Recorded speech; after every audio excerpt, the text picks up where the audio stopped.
Hi, I'm Heather Raffa of Renegade Upcycled Goods, here to make another glass lamp, sort of, doing glass painting on another gallon jug.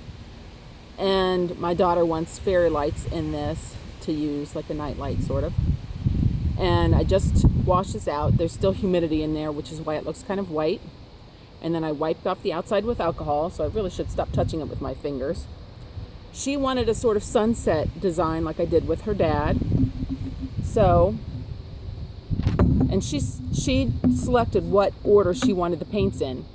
I have a blue, which is the turquoise mixed with, I think there was a little bit of garnet in this. Not really sure. Actually, it was probably a little bit of ruby red.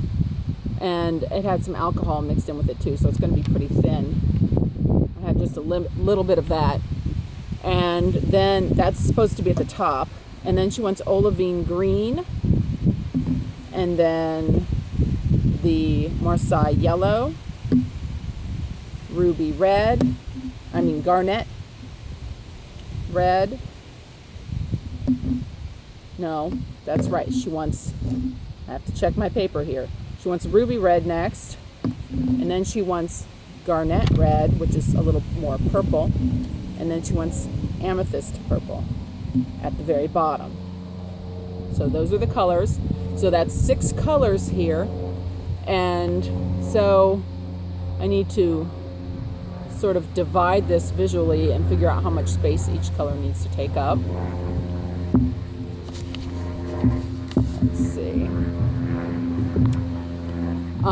I also cleaned out my brush with alcohol because I couldn't find my brush, so I looked for it. And the daughter that I'm making this jug lamp, fairy light, nightlight for, had been using my brush as a makeup brush.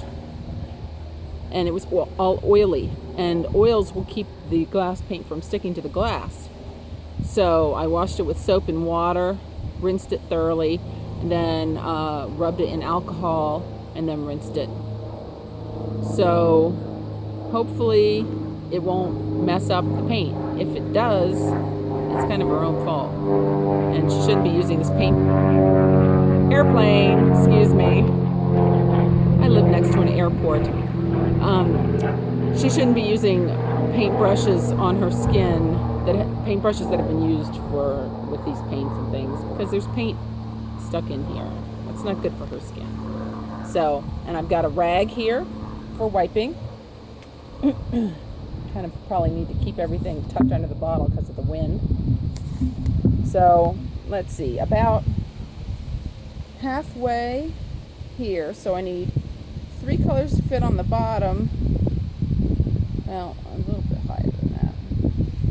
About that height there. So I could be a little bit. It's a little hard to gauge and a little unusual because, it's not, I'm not dividing this part in half. I'm including this. So maybe, it's pretty thin strips. It's so many colors. It's pretty thin strips. So, now, I will start with the blue. I'm supposed to be stirring this, but I didn't bring a stirrer out. I was trying to remember what I was forgetting, and that's what it was. I just thought of it, but these are going to be brushed on anyway, so I don't think air bubbles are going to be as much of a problem the way I'm brushing them on. So this is not the turquoise blue. It's got turquoise blue mixed with other colors.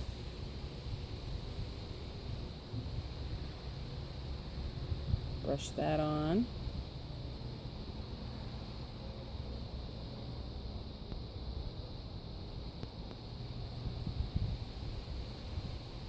I might do the entire top part here and that, because it's also got the handle there.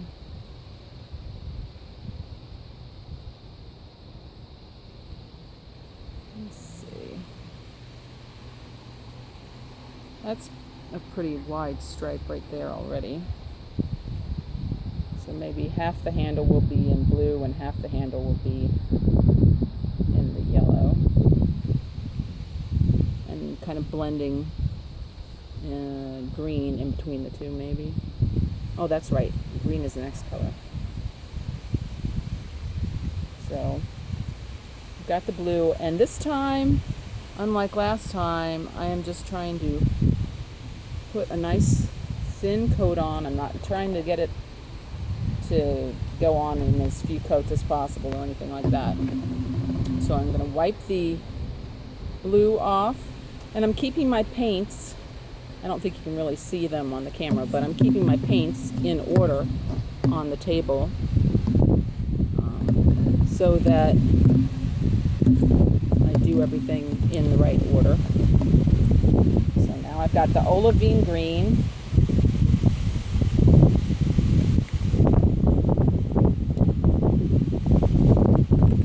This time I'm also not worrying about keeping the colors perfectly pure. So I'm just dipping my brush into the color, and I'm gonna kind of try to blend them just a little bit while they're wet.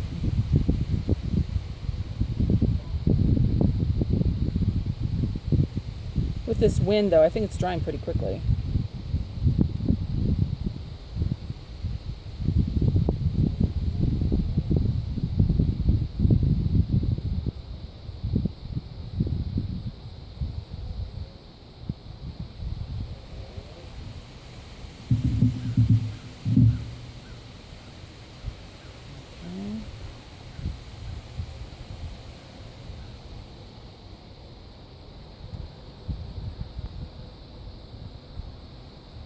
Somewhere I didn't want it.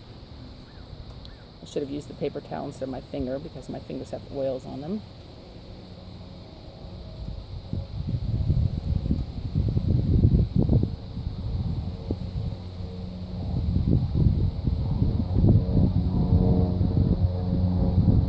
Okay, and then I'll probably go just a little farther down on that. Just below here. Blending it out as I go around. It just occurred to me, you probably couldn't see me brushing the blue on the top of this jug because of the camera being so close. It's a very small table, and I think you can only just start to see somewhere around here. Okay, so I've got the blue on and then the green, and now I'm going for the yellow.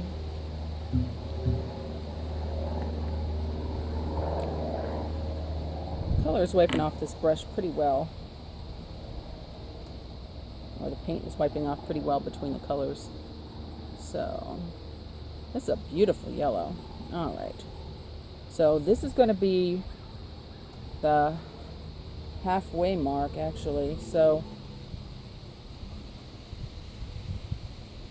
now I can kind of judge how I'm doing on this.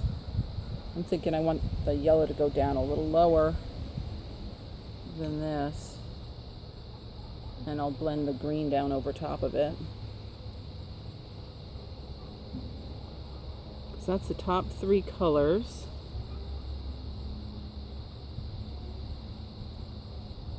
So that the yellow should end at about the halfway mark, which I think needs to be closer to like somewhere around here.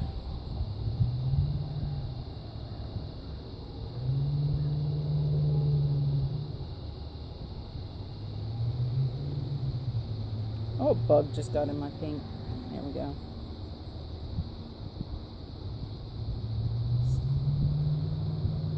Between the sun and the wind, this is like drying pretty quickly.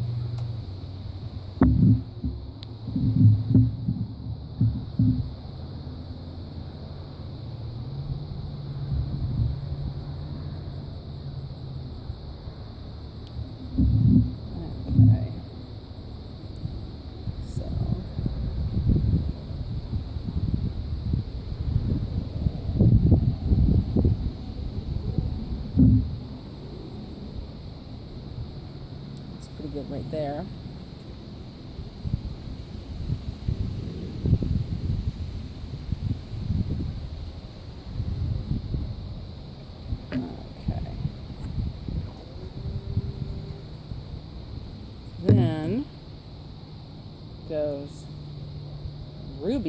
red.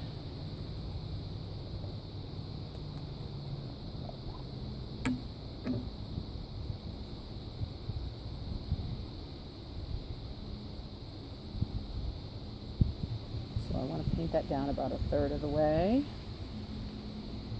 First, I'm not touching the yellow with this. And by a third of the way, I mean a third of the way from here to here. So about there.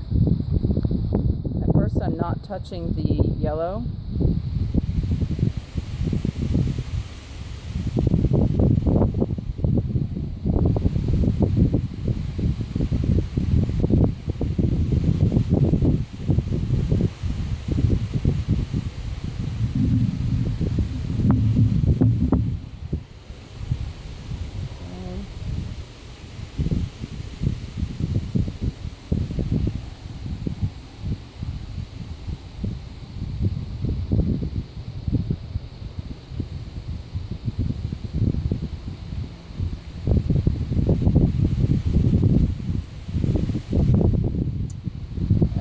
That quick, some of this paint became dry enough that it sort of peeled off when I came back around to the other side, to the starting point. Now I'm going to blend and brush over the edge of the yellow. Come on, red.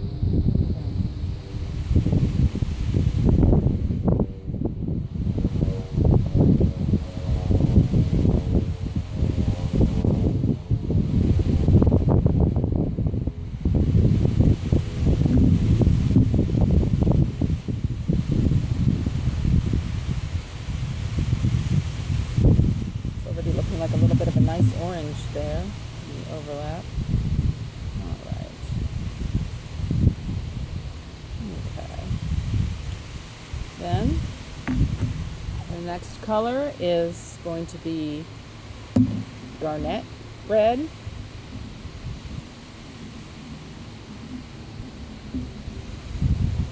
Don't have very much of this left. And this is just going to be the first coat, and then I'm going to do additional coats, and I'm going to blend the green down lower and the blue down into the green.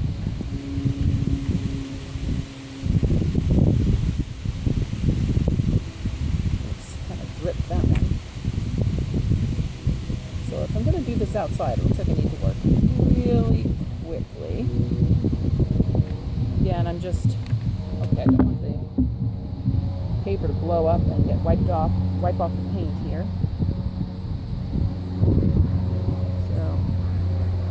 Blend it up into the head a little bit.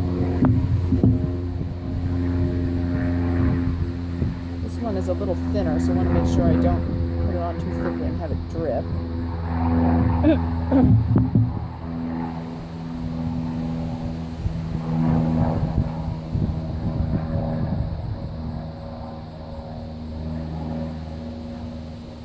Like I just did there. That off here.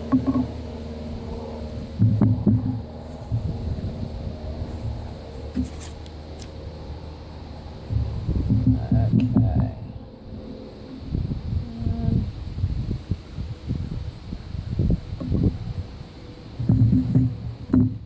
Just getting some of the parts that need to go down a little lower.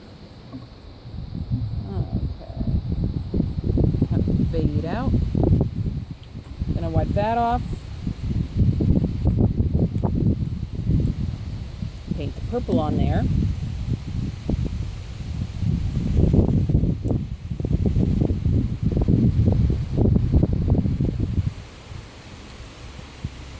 I did not bring out something to set this on, so I'm going to do that really fast. Okay. I hope that the wind isn't messing up the sound too much. It wasn't that windy earlier when I thought that this would be a good idea, but it certainly has gotten quite breezy.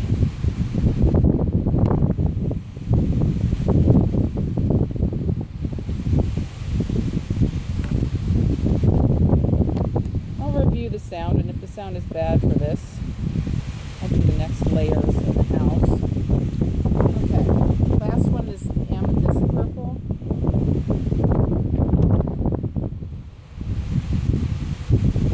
once I have the purple on,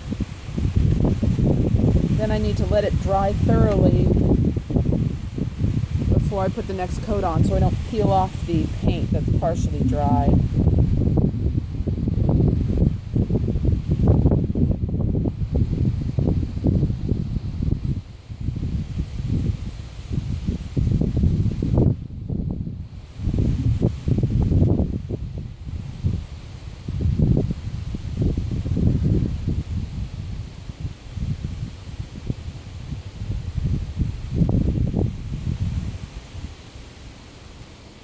So this one I'm doing in real time. I'm not skipping any parts.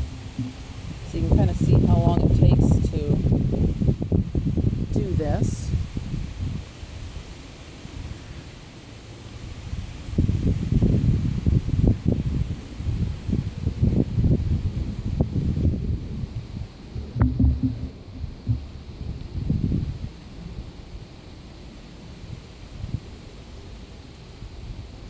And then, of course, this is just the first coat.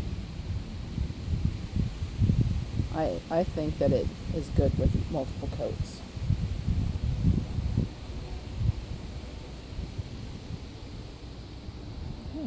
Okay. So that's part one of painting Christie's Fairy Light jug. Have fun. Be a renegade. Be creative.